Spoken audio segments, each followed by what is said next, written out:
of the plan.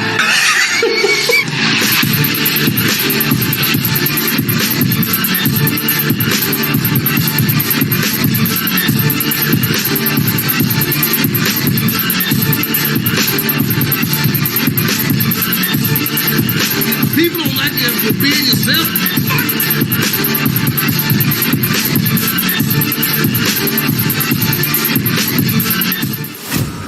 Jannard ain't the snitch. It could be Vic. We'll see. We're gonna put all these motherfuckers to a dye test. Make that fucker pay for what he done. What's going on, YouTube? We back in the Low Key Cave, Keyshawn 9's YouTube page, aka Mr. Low Key, and we back with another TV show review, and we got Power, Book 4, Force, Season 2, Episode 9 review. Yes, man, your boy Tommy and Diamond, Michael Myers, Jason Voorhees, Leatherface, whatever you want to call Diamond at this point, yeah, he's on savage mode. Basically, we got them pretty much getting rid of the PO body that Diamond just killed. But Tommy very paranoid, and we know how Tommy get when he gets paranoid, because now he know the feds on him. Not only that, he know it's a snitch within the group from his own personal lawyer. And speaking of the feds, your girl is on 29 once again. She basically trying to go ahead and put an arrest warrant out for Tommy because of the cop being killed, because of what Vic said. But the dude, the other main cop, I ain't gonna front to y'all, man. I don't be remember these niggas' names as far as the cops. Like, I'm trying to keep up with their names, but I'm not. But he's basically trying to tell her, like, bro, we can't do this. Like, we going by the book. Like, I can't keep going outside of the lines you've been doing, which was one of the main reasons you got the cop killed. But he basically telling her, like, from here on out, I'm going by the book. It is what it is. Your girl, Miguel's sister, she's pretty much making up her mind, man. Because it comes to a situation where she overhears Miguel pretty much saying he's going to try to meet up with Diamond. In that point in time, he's going to try to turn Diamond against Tommy so he can take Tommy out and pretty much put CBI and the Insane Clown posses together. I know they ain't the name of that crew, but whatever the other name of that crew is or whatever that he trying to pretty much form together. But you already know Diamond, Lloyd. Diamond ain't going to do that. And I already know Diamond not going to be down for that. But your girl pretty much saying, fuck your brother, fuck my brother. I'm rolling with Tommy. Tommy been putting this shit down. But yeah, she pretty much making up her mind, saying she gonna go the Tommy route. So it's definitely gonna be interesting to seeing how this go. On the other end, your boy Diamond, he wants revenge. He pretty much trying to go over there and holler at old girl that lost her son Leon. The pops done showed back up. And now he pretty much knows that he's the one that told the PO what was going on when the PO showing up. So now he want to take him out, but he don't just want him. He also wants the guys that took out Leon, who shot Leon. So now he's on his warpath. At the same time, you got your boy Jannard trying to ease on in, and he is pretty much on Miguel's time as far as trying to scheme his way into getting Tommy out of the picture, and as far as getting Diamond to turn on Tommy. And most of this is coming from Shanti. But he don't really like Tommy that much either, so he pretty much on it too. So he's trying to do everything in his book to be on Diamond's side, but not only that, he's trying to make it seem like he's always there for Diamond. He's there for Diamond. He's throwing these little hints in there like, well, yo, what's the boy Tommy at? Like, what's going on with Tommy? What's up with this and the third? Especially with the situation dealing with Leon, he's really trying to play on net with Diamond and pull on his heartstrings with the situation that happened with Leon. Then he ends up definitely coming through for Diamond when they end up taking out Leon's step pops. And once again, Diamond is Jason Voorhees in this situation. He ends up drowning this nigga. Your girl Shanti though, man.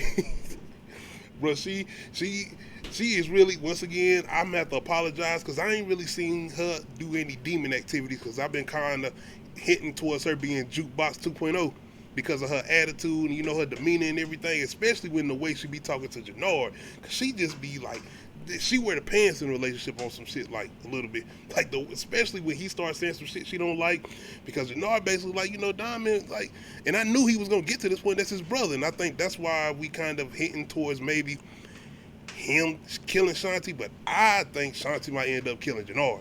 Like, that might be the big twist. Like, I don't know if that's gonna go down that way, or it end up being the thing where Shanti end up doing what she's going to do, because we're going to have to talk about her and Claudia and Claudia's girlfriend and what they trying to form. But yeah, man, your boy Jannard pretty much saying like, yo, man, I don't think we need to push Diamond out because I think Shanti wants to kill Diamond.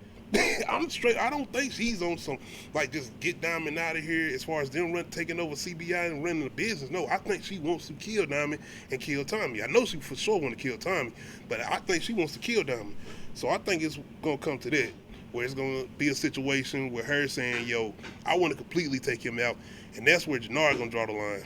But it could come to a situation where Shanti might be on some real crazy shit, and if she take out Jannard, then yeah. I'm kind of be on there. Okay, we getting some jukebox themes going on here. Y'all gonna be mad at me if you want to. But the Serbs, he ends up having a meeting with a plug out of Detroit, man, that you know they not dealing with Miguel's plug, and you know Tommy and them making they play as far as trying to get them and Miguel and them to go at war, and they trying to push Miguel out too. But yeah, he's meeting with a plug from Detroit, but your girl Claudia is making her move too. So now, with her coming in, pretty much making her plans and getting the attention of the plug out of Detroit, now the Serb's pretty much telling her she got to come up with all the buyout money. Well, not the buyout money, but come up with, you know, the money for the first pack. And now this is where Shanti comes in, but it's really not Shanti, it's this girl that's really pretty much obsessed with Claudia. And I'm kind of seeing where this going to go because it's going to be a situation where Claudia's not feeling her as much because it does seem like Claudia does like her, but this girl is like in love with Claudia. She's in love with her. And she's willing to do anything for Claudia. So I'm trying to see how this going to play out as far as their relationship because Claudia doesn't seem like she is in love with her. She like her, but she don't got that same emotional or feeling that the girl got. At the same time, Shanti and Claudia's girlfriend and Claudia seem like they're trying to form like this big, pretty much woman group. They be their own plug, move everybody out the way, and they had their own thing. And you know that's what Claudia been wanting ever since the situation with her father and Vic, of course. But now she seeming like she got her partners, especially with the girl coming through with all that money. So we're gonna have to see how this play out, man, and especially with this situation with Shanti and Jannard. And that's why I'm saying, is Shanti gonna get to a situation where she got them, and now they got the whole thing with their connection with the Serbs being like kind of that protection or whatever. How this gonna play out with Jannard and his brother Miguel? I'm confused. We're getting this all like passion and emotion, and like this whole thing with Miguel and his grandma, like they so like. I know his grandma got the whole thing with Miguel or whatever. Miguel came off, especially in those first couple episodes, especially if I'm not mistaken, episode 1 or 2, where he seemed like he couldn't stand her. Like he wanted her gone, like he wanted her out the way. I ain't gonna say he wanted her necessarily dead, but he didn't want her necessarily in the business. You know what I'm saying? With the moves he was trying to make, and her coming in pretty much being right, pretty much trying to give him knowledge, which I said in other reviews where I was like, she is right. But I'm saying though, it was like he was like irritated as hell with her.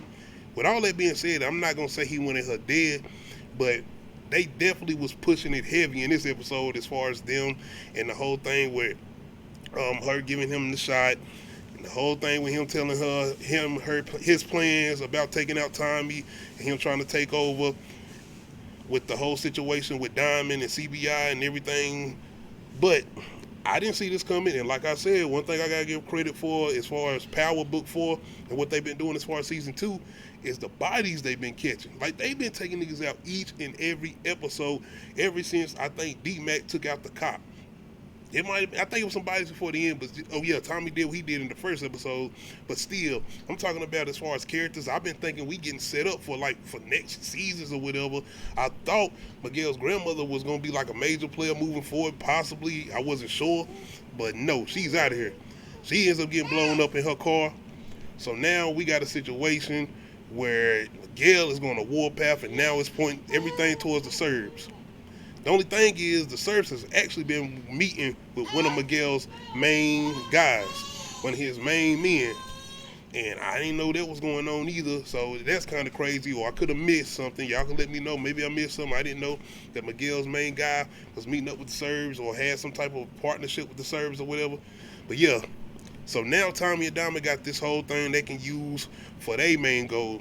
especially with Miguel now giving the green light to go after the Serbs, because Tommy, he's still trying to push it, even at the grandmother's funeral with Miguel's main plug, the big guy over everybody. Tommy like, maybe you need to let me go ahead and handle this, and he trying to tell him like, no nigga, this ain't the time. We at a funeral, we dealing with all this, and even Diamond trying to tell him, but you know Tommy. But like I said, this is basically a main play for Tommy. So now, him and Diamond setting up this whole thing with them pretty much trying to get the Serbs not to get killed by Miguel, so now they can make Miguel look bad, because now it's on him to take out the Serbs. So now they're going to have a big-ass war with not only the big new cartel that the Serbs been meeting up with, but with the Serbs now. So we're going to have to see how they end up playing out, because Miguel does end up missing right at the nick of time, because Tommy is able to find out after he tortures Miguel's homeboy that was pretty much snitching to the Serbs where the Serbs are at, and he able to warn them to get out of the place before Miguel's able to take them out. So now it's a lot going on. Oh my gosh, man. Can we please give credit to the original OG Power as far as, you know, they sex scenes and what they was able to do with those, you know, Angie, Ghost, even the joints with Tommy, Lala, even the joints with Tommy and old girl before her, I forgot her name, but Tasha, you know, all of these decent sex scenes. And I know we had a lot of shit going on with Power Book 2 Ghost. There was some crazy shit going on. I don't think nothing has came as bad as what we have got now, as far as this cringy ass shit with these cops. And I was like, oh my gosh, they about to do this. Please don't. These niggas ain't got no chemistry. I don't feel no type of past relationship they had or interactions they had. Them being cops and trying to do this case is one thing, but the whole thing with this love thing they got going on, or this, oh my gosh, man, this shit was horrible. And I'm here to tell you, I feel like this has got to be the worst sex scene in the Power universe. Even y'all, all y'all homophobic niggas and all of that shit with the gay shit, I don't like watching that either. With all that being said, this shit was cringy, because you can tell it's heavy on the acting. These niggas is acting.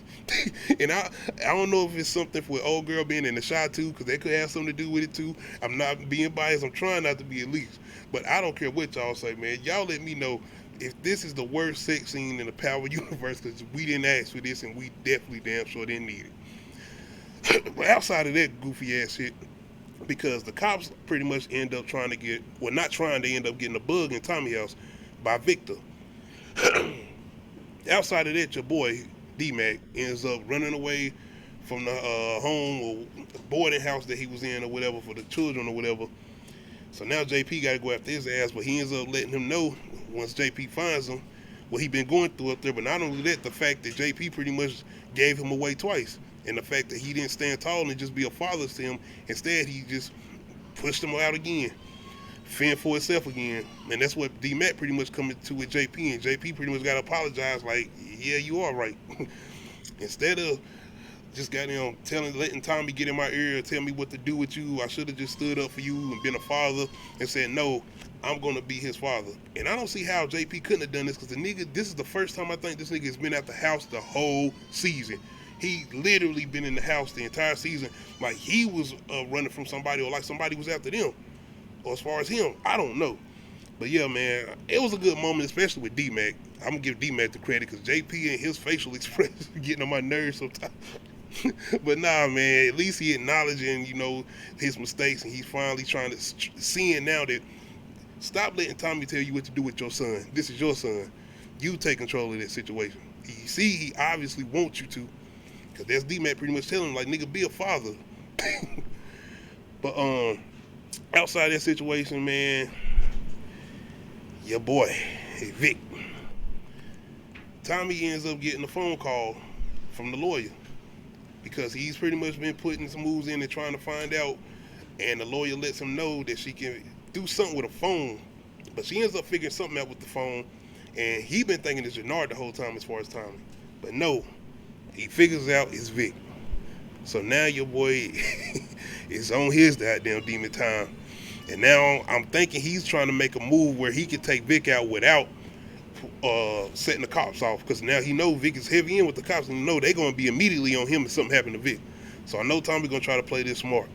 And that's one thing, once again, I'm going to give him a little credit as far as Powell, because I always said kind of how he feel like he's Superman, he invincible in certain situations.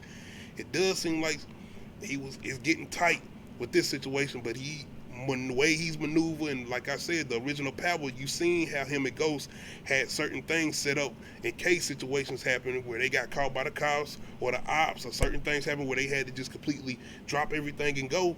Tommy not stupid. He already know what's up, even though this is a different city, I'm just saying. So it's definitely going to be interesting to see how they play this out and how he deal with Vic. I'm not going to necessarily say he going to kill Vic. Maybe something happened where Vic is able to get out of this situation. I don't know how this is going to play out. But it's definitely going to be interesting to see where this going into the season finale. Outside of that, man, I hope I didn't forget anything. But y'all let me know how y'all feel about this episode 9. And what y'all feel about the predictions going into episode 10 as far as the season finale. And anything as far as any connections, will Tariq end up popping up like Tommy did at the end of Power Book 2 goes? Nah, I don't feel like that's going to happen, because I don't see how that would play into what's going on with this as far as Force Season 2. But anyway, let me know how this going to play out. Do you think Miguel's sister going to end up dying with the history of Tommy and his relationships with females and how that go? How this thing going to play out with Vic? The situation with Jannard, Shanti, and how it's going to play out with Diamond. Is Diamond letting everybody get in his ear?